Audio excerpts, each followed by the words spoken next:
السلام علیکم اعوذ باللہ من الشیطان الرجیم بسم اللہ الرحمن الرحیم رب زدنی علما، اے اللہ تعالیٰ میرے علم میں اضافہ فرما، اے میرے پروردگار مجھے سچ بولنے کی توفیق عطا فرما۔ جن جان پاکستان جی، لیجنڈ دلیپ کمار پاکستانی اکمل خان صاحب، اب ان کی ڈیتھ کا جو میں نے آپ کو بتایا تھا کہ اکمل خان صاحب کیسے قتل ہوئے تھا، وہ قتل آپ خود ہی، اب میں آپ کو بالکل انشاءاللہ سچا واقعہ سناؤں گا۔ وہ سلسلہ ایسا بنا کہ اب جو فردوس بیگم تھی وہ ہٹ ہو چکی تھی ملنگی کے بعد، ایسی زبردست کہ بس چھوڑ دیں آپ، ہٹ ہو چکی تھی، لالے سدیر صاحب کے ساتھ بھی کام کر رہی تھی اور بھی حبیب صاحب کے ساتھ بھی کاسٹ ہونے لگ گئی، کیونکہ جو سستی فلمیں بناتے تھے اکمل خان صاحب تو 25,000 روپیہ لیتے تھے، تو اس وقت 10,000 12,000 یہ ہیرو اتنے میں سائن ہو جاتے تھے۔ تو ادھر محمد علی صاحب تھے، وہ لیتے تھے اردو فلم کا 1,00,000 روپیہ، وہ انہوں نے سب سے زیادہ پیسے اس وقت انڈسٹری میں لیے۔ تو جن جان پاکستان جی، یہ اکمل خان صاحب نے اپنے پیسے خود نہیں بڑھائے، کیونکہ پروڈیوسر نم تنگ ہو، یہ پتہ نہیں کیسے پیسے لے کے آتے ہیں، اپنے شوق میں یہ فلمیں بناتے ہیں، تو ہمیں تعاون کرنا چاہیے ان کے ساتھ۔ تو وہ تعاون کس طرح دا خان صاحب کرتے سن کہ باقاعدہ یعنی کہ پراپر طریقے نال شوٹنگ تے آنا، شوٹنگ تے 9 بجے خان صاحب 10 بجے شوٹنگ سٹارٹ ہو جاتی سی، انہوں پنچول سن ٹائم دے، جڑے ایکٹر پنچول ہوئے نے انہوں نے ہی کامیابی حاصل کی تھی۔ ہن شاہد صاحب نے کسی ویلے انشاءاللہ انہوں کا بھی سلسلہ جاری کریں گے، تاں دساں گے کہ شاہد صاحب کی شخصیت دے مالک نے۔ جن جان پاکستان جی، اکمل خان صاحب سیٹ دے اتے چپیڑ ماری اکمل خان صاحب نے، پگڑی سنبھال Jata, 4 number floor S A بخاری صاحب ڈائریکٹر، لالا سدیر صاحب دا سین سی، وہ میں تان سنا چکے ہیں پہلے، اتنے خان صاحب وہ نہیں آئی فردوس، خان صاحب ان 2 باری پیغام بھیجا، تیسری باری آپ چلے گئے، جا کے چپیڑ مار دیتی۔ ہوں عورت مظلوم ہوں، فردوس نے رونا شروع کر دیتا۔ وہ خیر لالا جی نے، لالا سدیر صاحب دا بہت ادب کرتے سن اکمل خان صاحب، کیا بات ہے، لالا جی نے انہوں نے ڈانٹیا بھی اور کیا کہ چل فلور چو باہر۔ تو اے سلسلہ ہوں فردوس روئے، اخیر شوٹنگ پیک اپ ہو گئی، کرو کری چلے گئے۔ پلاننگ بنائی فردوس نے کہ ایسا سلسلہ ہوئے خان صاحب کو پچھا کس طرح چھوٹ سکتا ہے۔ ہوں پچھا اس طرح ہی چھوٹ سکتا سی نا، کیونکہ وہ تو ہٹ ہو گئی سی۔ ہوں خان صاحب نام ہی انہوں کسی فلم چ سائن کروان تے کوئی پرابلم نہیں سی، انہوں عشق دا چل پیا سی اجاز صاحب نے۔ اجاز صاحب بھی بڑے اس ویلے، میرے کہنے کا مطلب ہے اردو فلموں انہوں نے کوئی 3-4 انہوں دیاں، بہن بھائی، پھر اس تو نہیں ہو بہن بھائی تو پہلے دیاں ہی فلموں نے، عذرا وغیرہ، اکمل خان صاحب دے دور چی شہید فلمیں لگ گئی ہیں سن اجاز صاحب دیاں، اجاز صاحب بھی ہٹ ہو گئے سن، اور پھر بڑی خوبصورت شخصیت دا مالک ہویا جدا نام اجاز دورانی۔ جن جان پاکستان جی، ہوں فردوس انٹرسٹ لین لگ پئی سی، اجاز صاحب بھی کچھ تھوڑا جہا، وہ ہوں پچھا چھڑاؤ سی، پچھا کس طرح چھوٹ سکتا سی۔ وہ خان صاحب خیر مناؤ واسطے ہیرا منڈی چلے گئے، خان صاحب انہوں مناؤ واسطے گئے نے، کیونکہ تکلیف تو ہوندی ہے نا بندے نو، بعد چ بندے نو احساس ہوتا ہے کہ یار میں کیوں ماری چپیڑ، نہ مارتا تو بہتر سی۔ وہ خان صاحب چلے گئے، خان صاحب اتنے گئے ایس کر کے کہ میں صلح صفائی والی گل کراں گا۔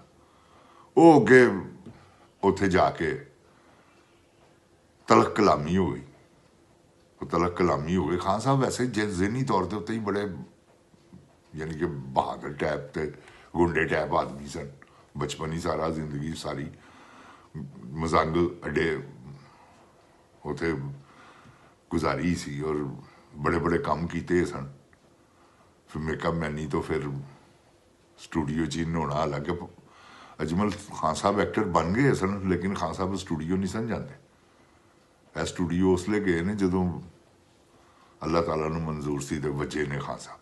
ਜਿਨ ਜਾਨ ਪਾਕਿਸਤਾਨ ਜੀ, ਖਾਨ ਸਾਹਿਬ ਨੇ ਜਿਸਲੇ ਸਾਰਾ ਉੱਥੇ ਮਾਹੌਲ ਦੇਖਿਆ, ਮਾਹੌਲ ਖਾਨ ਸਾਹਿਬ ਨੂੰ ਖਤਰਨਾਕ ਜਿਹਾ ਨਜ਼ਰ ਆਇਆ।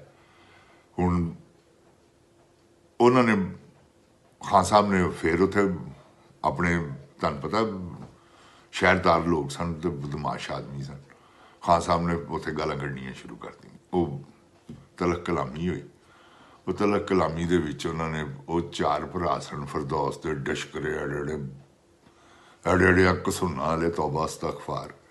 ਤੁਸੀਂ ਫਿਰਦੌਸ ਦਾ ਹੀ ਕੱਦ ਕਾਠ ਦੇਖ ਲਓ ਨਾ, ਤੇ ਉੱਥੋਂ ਅੰਦਾਜ਼ਾ ਲਾ ਲਵੋ ਕਿ ਉਹਦੇ ਭਰਾ ਕੀ ਹੋਣਗੇ, ਤੇ ਜਵਾਨ ਸਾਰੇ। ਉਹਨਾਂ ਨੇ ਖਾਨ ਸਾਹਿਬ ਨੂੰ ਹੁਣ ਇਹੋ ਜਿਹੇ ਤਰੀਕੇ ਨਾਲ ਉਹਨਾਂ ਨੇ ਮਾਰਿਆ ਕਿ ਖਾਨ ਸਾਹਿਬ ਮਰ ਵੀ ਜਾਣ ਤੇ ਪਤਾ ਵੀ ਨਾ ਲੱਗੇ। ਹੁਣ ਜਿਸਲੇ ਖਾਨ ਸਾਹਿਬ ਨੂੰ ਮਾਰ ਮੂਰ ਲਿਆ ਪੂਰਾ, ਤੇ ਫਿਰ ਉਸ ਤੋਂ ਬਾਅਦ ਉਹਨਾਂ ਨੇ ਮਾਫੀਆਂ ਮੰਗਣੀਆਂ ਸ਼ੁਰੂ ਕਰਤੀ। ਮਾਫੀ ਫਿਰਦੌਸ ਨੇ ਵੀ ਛੁਡਾਇਆ, ਹੋਰ ਕੌਣ ਛੁਡਾਵੇ, ਕਿੰਨਾ ਕੁ ਮਾਰ ਲੈਣਾ ਸੀ। ਅਖੀਰ ਅਹਿਸਾਸ ਹੋਇਆ ਉਹਨੂੰ, ਫਿਰਦੌਸ ਨੂੰ, ਕਿ ਮੈਂ ਕੀ ਕਰ ਰਹੀ ਹਾਂ। ਹੁਣ ਉਹ ਇਤਫਾਕ ਐਸਾ ਹੋ ਗਿਆ ਕਿ ਖਾਨ ਸਾਹਿਬ ਉੱਥੇ ਥੋੜੇ ਜਿਹੇ ਤਕਲੀਫ 'ਚ ਔਰ ਬੇਹੋਸ਼ ਟਾਈਪ। ਅਖੀਰ ਮਾਫੀਆਂ ਉਹਨਾਂ ਨੇ ਮੰਗਾਈਆਂ ਕਿ ਕਿਧਰੇ ਉਹ ਨਾ ਹੋਵੇ ਖਾਨ ਸਾਹਿਬ ਜਾ ਕੇ ਪਰਚਾ ਕਰਵਾ ਦੇਣ, ਤੇ ਮੁਸੀਬਤ ਤੇ ਪੈਣੀ ਸੀ ਨਾ ਫਿਰ। ਅਕਮਲ ਖਾਨ ਹੈ, ਕੋਈ ਮਜ਼ਾਕ ਥੋੜੀ ਸੀ। ਉਹ ਜਿੰਦ ਜਾਨ ਪਾਕਿਸਤਾਨ ਜੀ, ਉਹ ਖਾਨ ਸਾਹਿਬ ਨੇ ਉੱਥੋਂ, ਉਹਨਾਂ ਨੇ ਮਿੰਨਤਾਂ ਤਰਲੇ ਤੇ ਫਿਰਦੌਸ ਨੇ ਬੜੀਆਂ, ਤੇ ਇੱਥੋਂ ਖਾਨ ਸਾਹਿਬ ਗਏ ਨੇ ਘਰ ਗਏ ਨੇ। ਰਸਤੇ ਦੇ ਵਿੱਚ ਜ਼ਾਹਿਰ ਹੈ ਤਕਲੀਫ ਤੇ ਹੈ ਸੀ। ਉਹ ਖਾਨ ਸਾਹਿਬ ਨੂੰ ਹਸਪੀਟਲ ਲੈ ਗਏ ਖਾਨ ਸਾਹਿਬ ਨੇ, ਕਿਉਂਕਿ ਉਹਨਾਂ ਨੇ ਮਾਫੀ ਤਲਾਫੀ ਮੰਗ ਲਈ ਸੀ।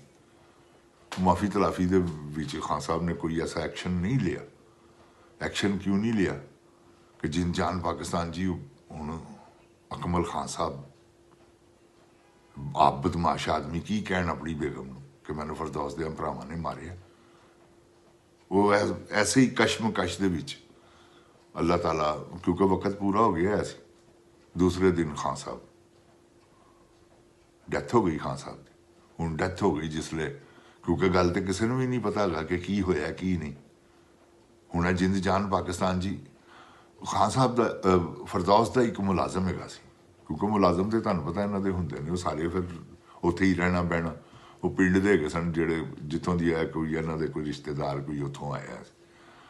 ਉਸ ਬੰਦੇ ਨੇ ਇਹ ਸਾਰਾ ਅਸਲ ਜਿਹੜੀ ਗੱਲਬਾਤ ਹੈਗੀ ਹੈ ਨਾ, ਚੰਦ ਬੰਦੇ ਨੇ, ਉਹਨਾਂ ਨੇ, ਉਸ ਬੰਦੇ ਨੇ ਅੱਛੇ ਪਹਿਲਵਾਨ ਤੱਕ ਇਹ ਗੱਲ ਪਹੁੰਚਾਈ। ਹੁਣ ਭਲਵਾਨ ਹੋਰਾਂ ਤੱਕ ਇਹ ਗੱਲ ਪਹੁੰਚੀ। ਭਲਵਾਨ ਹੋਰੀ ਉਸ ਵੇਲੇ ਆਪ ਮੁਸੀਬਤ 'ਚ ਗਏ ਸਨ। ਉਹ ਮੁਸੀਬਤ ਕੀ ਸੀ ਕਿ ਉਹਦਾ ਨਾਸਰ ਸ਼ਾਹ ਦਾ ਕਤਲ ਕਰ ਦਿੱਤਾ ਹੋਇਆ ਸੀ ਅੱਕੇ ਭਲਵਾਨ ਨੇ, ਤੇ ਭਲਵਾਨ ਹੋਰੀ ਆਪ ਮੁਸੀਬਤ 'ਚ ਗਏ ਸਨ। ਉਹਨੂੰ ਇਸ ਚੱਕਰ 'ਚ ਸਨ, ਭਲਵਾਨ ਹੋਰੀ ਪਰਚਾ ਹੋ ਗਿਆ ਸੀ, ਉਹ ਅੰਦਰ ਹੈਗੇ ਸਨ ਕਿ ਕਿਸੇ ਤਰੀਕੇ ਨਾਲ ਜ਼ਮਾਨਤ ਹੋਵੇ। ਉਹ ਗੱਲ ਜਿਹੜੀ ਹੈ ਨਾ ਗੋਲਮੋਲ ਹੋ ਗਈ। ਉਸ ਤੋਂ ਬਾਅਦ ਦੂਸਰਾ ਮਰਡਰ ਹੋ ਗਿਆ ਅੱਛੇ ਭਲਵਾਨ ਹੋਰਾਂ ਕੋਲ। ਭਲਵਾਨ ਹੋਰੀ, ਕਿਉਂਕਿ ਉਹ ਭਲਵਾਨ ਹੋਰੀ ਬਦਲਾ ਲੈ ਸਕਦੇ ਸਨ, ਉਹ ਮੁਲਾਜ਼ਮ ਨੇ ਦੱਸਿਆ ਭਲਵਾਨ ਹੋਰਾਂ ਨੂੰ, ਮੈਂ ਪਹਿਲਵਾਨ ਹੋਰਾਂ ਕੋਲੋਂ ਇਹ ਵਾਕਿਆ ਸੁਣਿਆ, ਔਰ ਮੈਂ ਸਪੈਸ਼ਲ ਤੌਰ ਦੇ ਉੱਤੇ ਕਹਿ ਕੇ, ਉਹਨਾਂ ਨੇ ਕਦੀ ਲਾਲੀ ਨੂੰ ਵੀ ਨਹੀਂ ਸੁਣਾਇਆ। ਲਾਲੀ ਤੋਂ ਮੁਰਾਦ ਹੈ ਸ਼ਹਬਾਜ਼ ਅਕਮਲ। ਕਿਸੇ ਨੂੰ ਵੀ ਨਹੀਂ ਭਲਵਾਨ ਹੋਰਾਂ ਨੇ ਇਹ ਗੱਲ ਸੁਣਾਈ। ਅਸੀਂ ਇੱਕ ਦਿਨ ਬੈਠੇ ਸਾਂ ਉੱਥੇ ਚੰਨ ਪੀਰ ਦੇ ਮੇਲੇ ਤੇ ਗਏ ਸਾਂ, ਤੇ ਉੱਥੇ ਹੀ ਤੇ ਭਲਵਾਨ ਹੋਰੀ, ਸ਼ਹਬਾਜ਼ ਖਾਨ ਵੀ ਉੱਥੇ ਹੀ ਸੀ, ਤੇ ਭਲਵਾਨ ਹੋਰਾਂ ਨੇ ਮੈਨੂੰ ਵਾਕਿਆ ਸੁਣਾਇਆ। ਸ਼ਹਬਾਜ਼ ਖਾਨ ਸਾਹਿਬ ਕੋਲ ਨਹੀਂ ਸਨ ਹੈਗੇ, ਕਿਧਰੇ ਸੱਜੇ ਖੱਬੇ ਮੇਲਾ ਸੀ, ਤੇ ਭਲਵਾਨ ਹੋਰਾਂ ਨੇ ਮੈਨੂੰ ਉੱਥੇ ਇਹ ਵਾਕਿਆ ਸੁਣਾਇਆ। ਤੇ ਜਿੰਦ ਜਾਨ ਪਾਕਿਸਤਾਨ ਜੀ, ਗੱਲ ਹੈਗੀ ਹੈ ਕਿ ਅਕਮਲ ਖਾਨ ਸਾਹਿਬ ਨਾ ਦੁਨੀਆ 'ਚ ਦੁਬਾਰਾ ਪੈਦਾ ਹੋ ਸਕਦੇ ਨੇ। ਇੱਕ ਤਾਰੀਖ ਲਿਖ ਗਏ ਨੇ ਫਨ ਦੀ, ਜਿਹੜਾ ਅੱਲਾਹ ਤਾਲਾ ਨੇ ਉਹਨਾਂ ਨੂੰ ਅਤਾ ਕੀਤਾ ਹੈ ਸੀ। ਕੀ ਦੁੱਖ ਤਕਲੀਫਾਂ ਨਾਲ ਉਸ ਬੰਦੇ ਦੇ ਅੰਦਰ ਇਹ ਸਾਰਾ ਕੁਛ ਆਇਆ ਹੈ ਸੀ ਕਿ ਉਹਨੇ ਐਕਟਿੰਗ ਕੀਤੀ ਹੈ, ਤੇ ਇਹ ਸੋਚ ਕੇ ਕੀਤੀ ਹੈ ਕਿ ਮੈਂ ਹੋਵਾਂ ਤੇ ਕੀ ਕਰਾਂ, ਕਿਉਂਕਿ ਭੁੱਖ ਦੁੱਖਾਂ ਤਕਲੀਫਾਂ ਦੇ ਵਿੱਚੋਂ ਟਾਈਮ ਗੁਜ਼ਰੇ ਸਨ। ਤੇ ਫਿਰ ਇਹੋ ਜਿਹੇ ਖੜਾਕ ਕੀਤੇ ਨੇ ਖਾਨ ਸਾਹਿਬ ਨੇ, ਅਸੀਂ ਪੈਸਿਆਂ ਨੂੰ ਜ਼ਮੀਨ ਤੇ ਖਿਲਾਰ ਕੇ اتنے جتیاں بھی ماری ہیں، یقین کرو کہ تو میرے کو دور رہنا سا، یعنی کہ ایسا بھی وقت آیا ہے، میں تمہیں اوریجنل گل دس رہا۔ تو خان صاحب بڑے ہی کیونکہ پیسہ ہی اینا سی، فلمیں ہی اینیاں ہو گئی ہوئی سن، ملنگی ہٹ ہوئی ہے، خان صاحب نے پکڑائی نہیں دیتی۔ ادھروں ملنگی دے نال لگی سی جیدار، اگوں تمہیں سنانے ہیں جیدار تے ملنگی دا کی واقعہ ہے۔ اکمل خان صاحب دی ڈیتھ دا میں تمہیں سناتا۔ تو اکمل خان صاحب تے ایسا انہوں دا سلسلہ ہے، جنہ مرضی چھڑی جاؤ تو چھڑتا ہی جائے گا۔ تو جن جان پاکستان جی، اللہ تعالیٰ میرے پاکستان کو محفوظ رکھے، اللہ تعالیٰ میرے پاکستان دی حفاظت فرمائے۔ پاکستان زندہ باد، پاک فوج پائندہ باد۔ السلام علیکم جن جان پاکستان جی۔